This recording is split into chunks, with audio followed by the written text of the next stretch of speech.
for choosing Smooth 90.5. Thank you for choosing Smooth 90.5 FM. Who is the caller that's calling in today?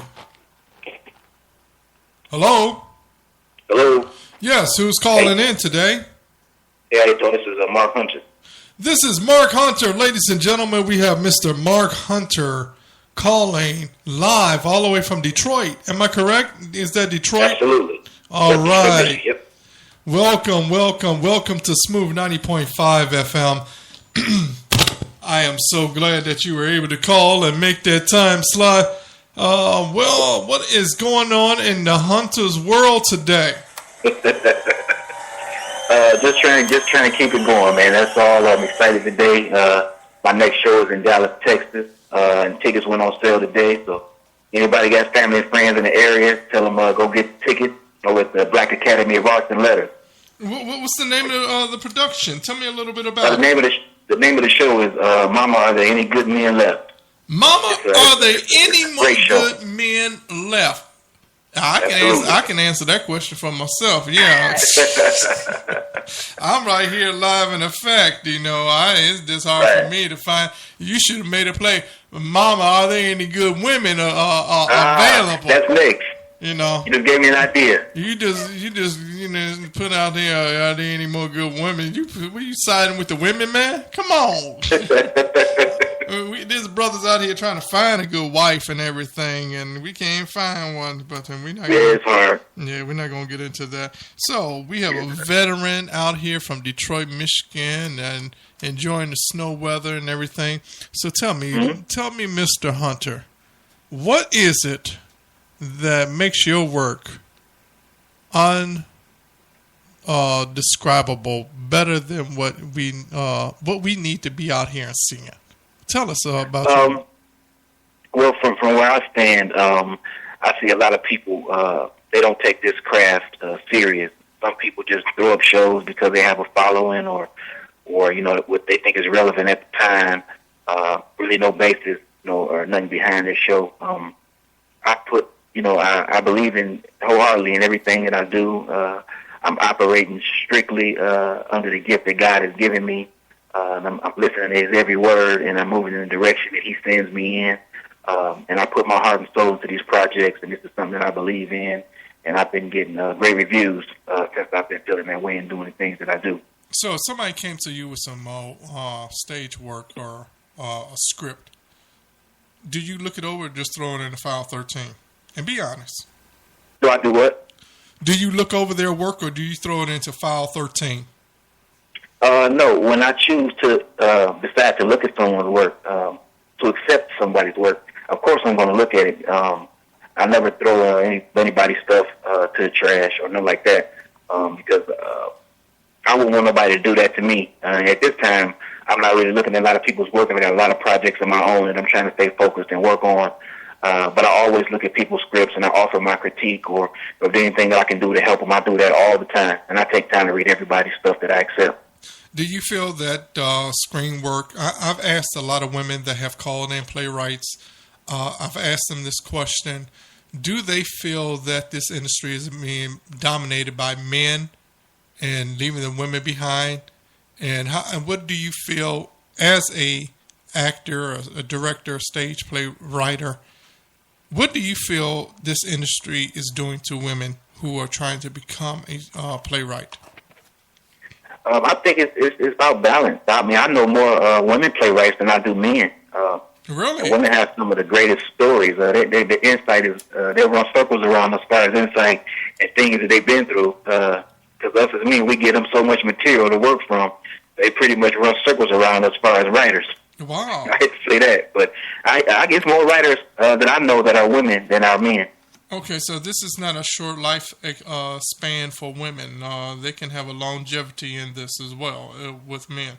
And the reason I ask that because you have the Tyler Perrys, you have the Shelley Garretts, you have the Victor Gully out here, and John Ruffins and Robert Townsend's putting out, but you don't hear any women, big name women. Do you know of any big name women out here that are really putting out work? Well, I mean, it's women in my area.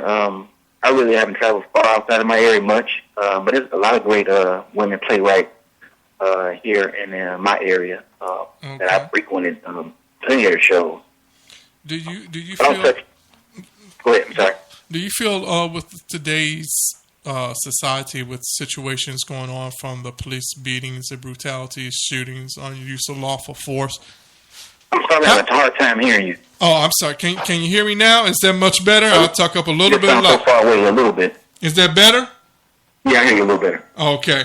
With today's society on things, the way things are going, with the industry from murders with the police and brutality and abuse and sex abuse and kidnappings, do you feel that is a proper place at this present time in stage work? Do I feel there's a proper place? Yeah, do you feel that it's a proper place to put these type of incidents that's happening right now in our current situation, our world status? Do you feel that is something that should be put out there and on stages right now?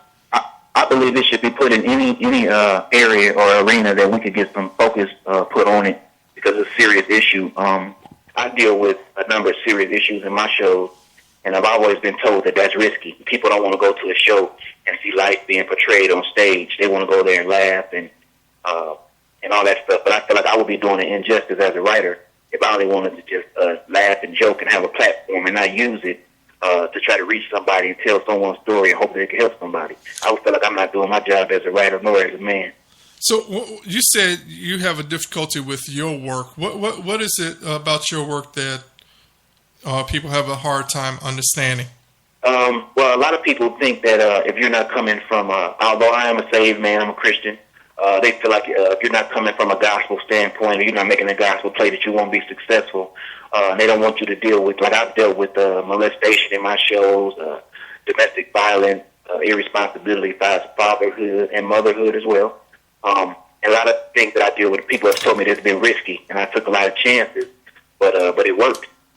Where do you doing my thing my way? Where do you get your content from, and how do you approach it? You said sexual molestation, abuse. How do you grasp that concept and utilize it in your work? Where do you get your content from? A lot of the content that I have, it comes from my own life. Like I said, I'm here from Detroit. I used to be out in the street. I used to be a drug dealer, and living that life. I saw a lot of things that maybe I shouldn't have seen, and been through a lot of things that I shouldn't have been through. And I draw from my own life. 50% of it, and I would say the other 50% of it is just a gift. It's just simply God's gift, because I can write about things I've never seen, never heard, never lived, and that's truly just His gift. So what was the most dramatic thing that made you change your lifestyle into becoming a director of stage play writer? Well, nothing really dramatic happened in my life. I just knew that I wanted something different, and I was put in a situation to where I had to take custody of my daughter, and I was raising her on my own, and I realized that I was all that she had, and I felt it was my responsibility as her father and as a man to do everything that I could to ensure that I would be there for her. And that day, that just changed my life. Okay. So if you had to do it all over again, what would you change about the whole arena?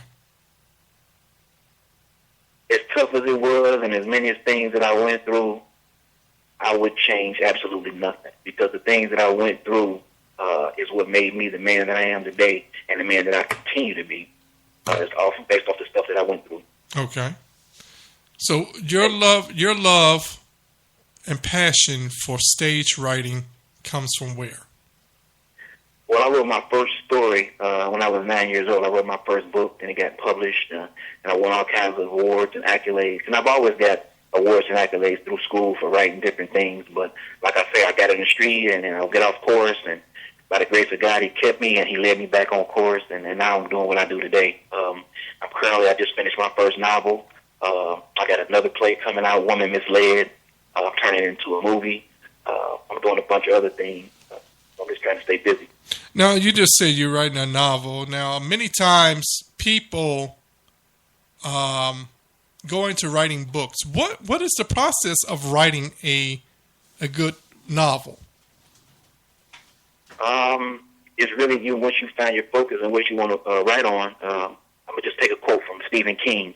He said, "All great works of literature are accomplished one word at a time." So you just got to build a story one word at a time.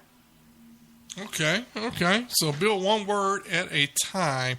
So are you planning to pursue that as more of your life as an author or more of a stage play writer or director? I enjoy my background is film. I enjoy doing film, and I enjoy doing stage plays as well as writing. Anything that just has to do with writing and putting me in a position where I can tell a story and maybe help somebody, I'm all for it. So what are some of the major films or accomplishments that you have done in the film world? Well, I'm just getting started with my film stuff. I've only done a couple of little small things here locally, but I'm currently turning my book into a film. My book is called Daddy's Despair. Okay. So I'm turning that into a film. It just chronicles the things I went through as being a single father and all the things that I faced, which was crazy. Why not? That's what I'm focused on. Why not a play? Why not a play? Or TV? That's what I do, and it's so much content. You know, when I'm dealing with a play, I can only show so much on stage. Why is that? I just felt it was bigger than the stage. Why is you said isn't a stage your canvas? Are you not? I'm sorry, I can hear you. I said, isn't a stage your canvas? Isn't that okay? So you're the artist. So are you not able to paint on your canvas the way you wanted to paint? You are the artist, right? Yeah, absolutely. And you're true about that, but I'm only dealing with so much time, and this story is so important to me that I feel the entire story needs to be told, so I don't want to cut it and slice it and give you pieces because you won't grasp the whole concept of what I'm trying to portray. Okay. So we will have to get more from your book versus viewing it on a stage production way. Absolutely. Okay. And I heard you mention the name Shirley Garrett, man. That's he's been a godsend for me. Him and his wife Doris Garrett. They're my producer and director and mentor and friend. And he showed me so much about this business, and I moved forward with a lot of the things that I learned from them. Well, I've had the pleasure with the honor of Mr. Victor Gully having Mr. Garrett call. I had the honor of talking and interviewing the godfather of Beauty Shop. You know, that was right. You know, that's above Tyler Perry. I have to say, you know, everybody that's toured stage plays more successful than he has in history. Yes, including Tyler Perry. Yes, most definitely. So I had the honor of talking to some great playwrights, from movie actors today.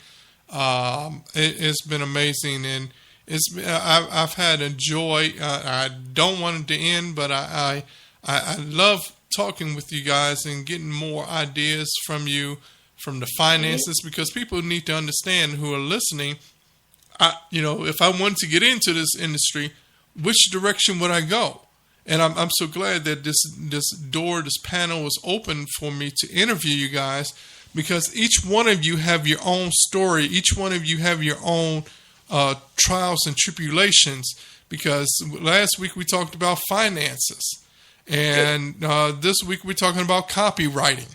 We're talking about how important is copywriting your work, and how important is being a part of a union for your stage right. Is it needed in stage work to have a union? Is that important? Is it important in your eyes to have your work copyrighted? Oh, it's very important to have your work copyrighted. I'm dealing with something like that right now. That's very important, because it's so easy for people to take your work and pass it off as their own. So before you let anything out of your possession, always copyright your work before you give it to anybody. Wow. So you say you're going through this situation. What brought you to this, to get your work